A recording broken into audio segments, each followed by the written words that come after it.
I knew white preachers, but I never had met a white Christian.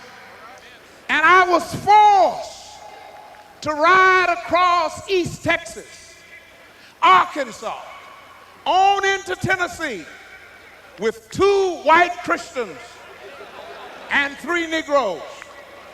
I knew I would find out he was a hypocrite. I knew that eventually when we would get to a place where I would have to eat in the back, he would eat up front and desert us. I knew it was going to happen. I knew he was a pretender. But the longer we rode, the more I discovered that he had something I didn't have.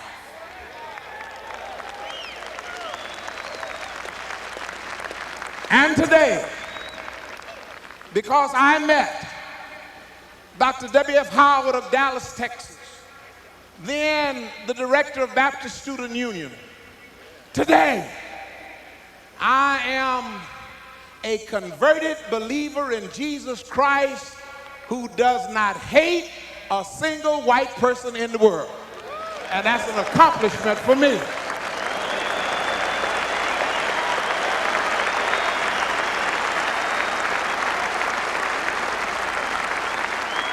And there is a reason. I met Jesus. I accepted Jesus. And none of you out there can use the excuse of segregated hearts if you have had a conversion and a confrontation with Jesus Christ. He wipes it out.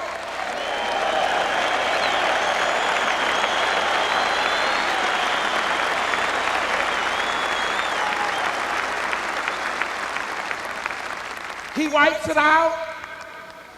And I don't even remember when I stopped hating white folk. All of a sudden, it just didn't make any difference. I'm reconciled to God, and all men are my brothers. Now, that has gotten me into trouble. For I have moved from a nigger boy to a white man's nigger. But it doesn't matter. I'm saved. I've been born again. I know that I'm reconciled. And you are my brother, whether you are white as snow or black as crow, we are all in it together.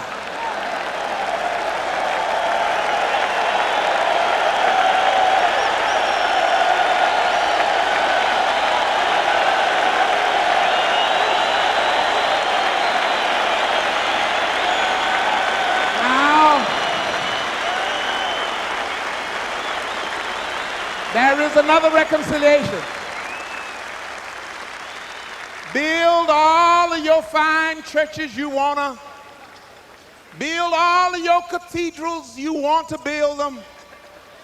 But if there is one stench of a spirit of animosity on the basis of race, it is a mockery to God. Number 2. We must deal with reconciliation of not only interracial groups, but intra.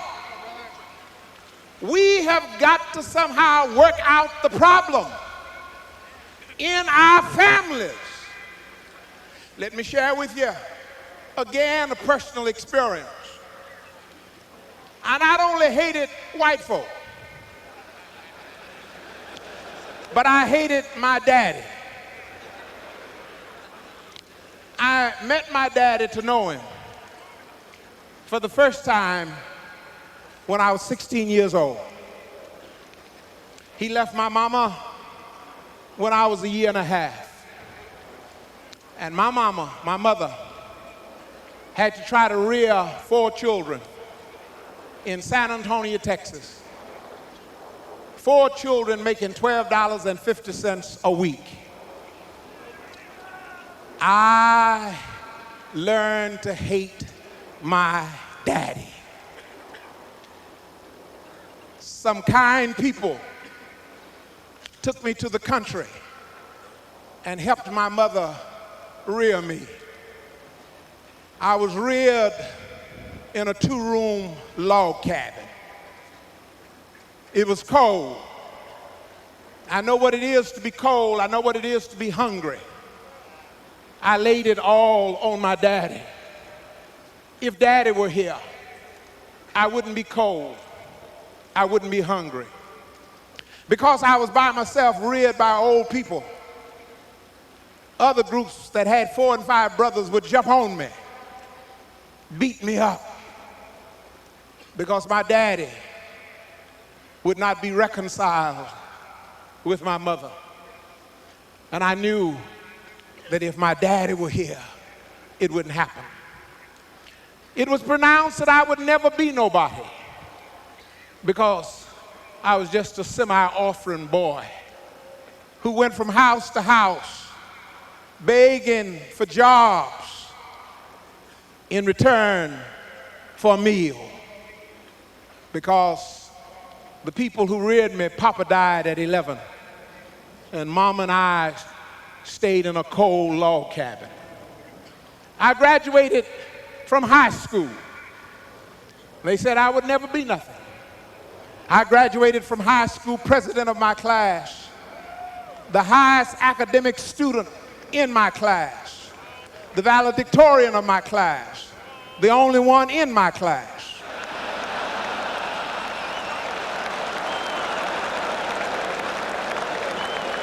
I went on to college.